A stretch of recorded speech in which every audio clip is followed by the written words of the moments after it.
नमस्कार, स्वागत है आपका बोलता हिमाचल पर। आज है 24 नवंबर 2025 और हिमाचल प्रदेश से जुड़ी हुई आज की बड़ी खबरों की जानकारी अपडेट्स हम आपके लिए लेकर आए हैं।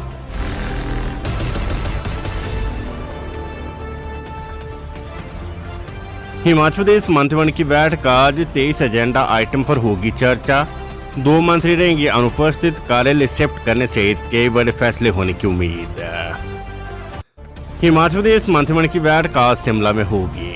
राज्य मुख्यालय से भीड़ भाड़ को कम करने की मुहिम के तहत प्रदेश सरकार राज्य सूचना आयोग को शिमला से धर्मशाला ले जाने पर मंत्रिमंडल की बैठक में निर्णय ले सकती है। इससे पहले इस विषय पर पहले मंत्रिमंडल बैठक में चर्चा हो चुकी है। सचिवालय में मुख्यमंत्री सुक्खू की अध्यक्षता में होने वाली मंत्रिमंडल की बैठक में सरकार शिमला की प्रस्तावित रोपवे परियोजना को लेकर टेंडर संबंधी विषय पर दोबारा निर्णय ले सकती है। मंत्रिमंडल बैठक के लिए सामान्य प्रशासन विभाग की कैबिनेट ब्रांच के पास 23 एजेंडा आइटम प्राप्त हुए हैं। मंत्रिमंडल ऊर्जा प्रोजेक्ट को गति देने के नए निर्देश जारी कर सकता है। हाल ही में मुख्यमंत्री ने जल विद्युत और हाइड्रो प्रोजेक्ट की समीक्षा की है ताकि राज्य को ग्रीन एनर्जी की दिशा में मजबूत किया जाए। बैठक में सौर ऊर्जा ट्रांसमिशन नेटवर्क या ऊर्जा कुशलता पर भी ध्यान दिया जा सकता है, विशेष रूप से ऐसे प्रोजेक्ट जिन्हें बजट में बढ़ावा मिलना है। सरकार के 3 साल 10 दिसंबर को पूरा हो रहे और आज मंत्री जगत सिंह नेगी की अध्यक्षता में गठित कमेटी की रिपोर्ट पर चर्चा होने की संभावना है। बेटी की शादी में व्यस्त रहे उप मुख्यमंत्री मुकेश अग्निहोत्री मंत्रिमंडल की बैठक में शामिल नहीं हो सकेंगे। इस संबंध में उन्होंने अपने संबंधित विभागों के विषयों पर चर्चा करने और निर्णय लेने की स्वीकृति प्रदान की है। संसदीय कार्य मंत्री हर्षवर्धन चौहान भी कैबिनेट बैठक में उपलब्ध नहीं होंगे। हिमाचल में पंचायत चुनावों के शोर में थम गए कार्य, ग्राम सभा में कोरम रह गया अधूरे, आरक्षण रोस्टर के बिना जनसंपर्क तेज। हिमाचल प्रदेश में पंचायत चुनाव को लेकर चर्चा और ताजा घटनाक्रम के बीच पंचायतों में विकास कार्य लटक गए हैं। हालांकि आरक्षण रोस्टर जारी न होने के बावजूद अधिकतर स्थानों पर चुनाव लड़ने के इच्छुक प्रत्याशियों ने जनसंपर्क अभियान तेज कर दिया है। प्रदेश में चुनाव 3577 पंचायतों में होने हैं। बीते करीब 5 वर्षों से 3615 पंचायतों में विकास कार्य हो रहे थे। नए शहरी निकायों के बनने के बाद पंचायतों की संख्या में कमी आई है। प्रदेश में जून से सितंबर तक बरसात के दौरान आई प्राकृतिक आपदा में पंचायतों में वैसे विकास कार्य लटके हुए थे। अक्टूबर नवंबर में विकास कार्यों में तेजी आने की उम्मीद थी, लेकिन पंचायत चुनाव को लेकर चले आ रहे ताजा घटनाक्रम के बीच पंचायत प्रतिनिधि भी कार्यों में ज्यादा दिलचस्पी नहीं दिखा रहे हैं। मनरेगा के तहत होने वाले कार्यों में भी इन दिनों कमी आई है। लोग भी कामों में लगने से परहेज कर रहे हैं। प्रदेश की पंचायतों में ग्राम सभा की बैठकों में कोरम पूरा नहीं हो रहा है। जब कोरम ही पूरा नहीं होगा तो विकास कार्यों को गति कहां से मिलेगी। इसके साथ ही नई सेल्फ को भी मंजूरी नहीं मिल पा रही है। पुरानी सेल्फ के तहत छोटे मोटे कार्य हो रहे हैं। ग्रामीण विकास एवं पंचायती राज सचिव सी पलरासु ने कहा है कि पंचायतों में होने वाले विकास कार्यों की गति बिल्कुल धीमी है। लाखों का बजट होने के बाद विकास कार्य नहीं हो रहे हैं। पंचायत प्रतिनिधि कार्यों में दिलचस्पी नहीं दिखा रहे हैं। विधानसभा सत्र की सुरक्षा व्यवस्था का जिम्मा संभालेंगे 1100 पुलिस जवान। धर्मशाला के तपोवन में 26 नवंबर से 5 दिसंबर तक चलने वाले विधानसभा सत्र को लेकर सुरक्षा व्यवस्था का जिम्मा संभालने के लिए 1100 के करीब अधिकारी और पुलिस जवान मंगलवार से तैनात हो जाएंगे। पुलिस मैदान धर्मशाला में एसपी कांगड़ा अशोक रतन की ओर से ब्रीफिंग करने के बाद पुलिस जवानों की तैनाती हो जाएगी।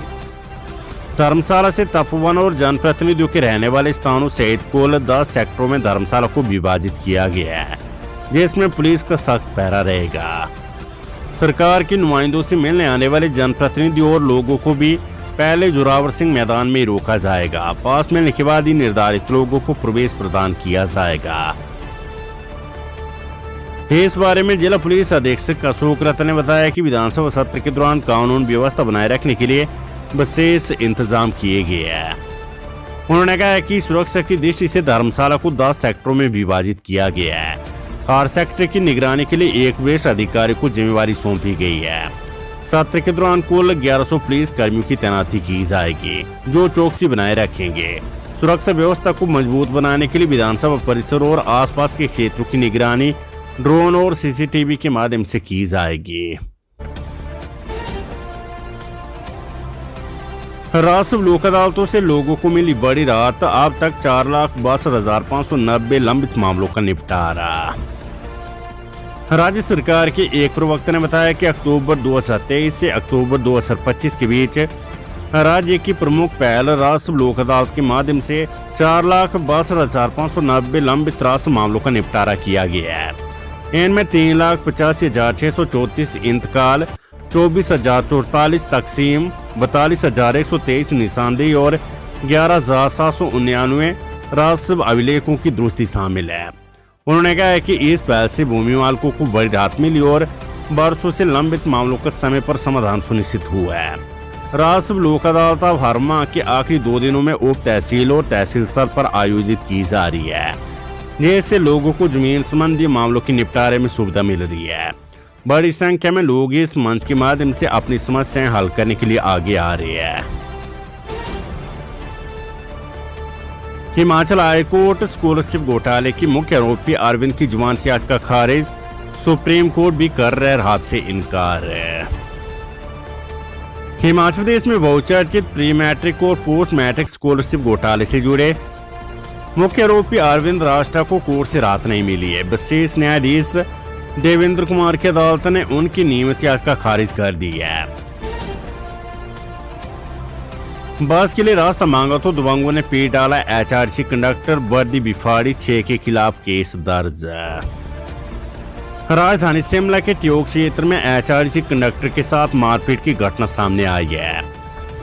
बंगाफानी गांव में सड़क पर खड़े वाहनों को हटाने का अनुरोध करने पर करीब आधा दर्जन लोगों ने कंडक्टर पर हमला बोल दिया।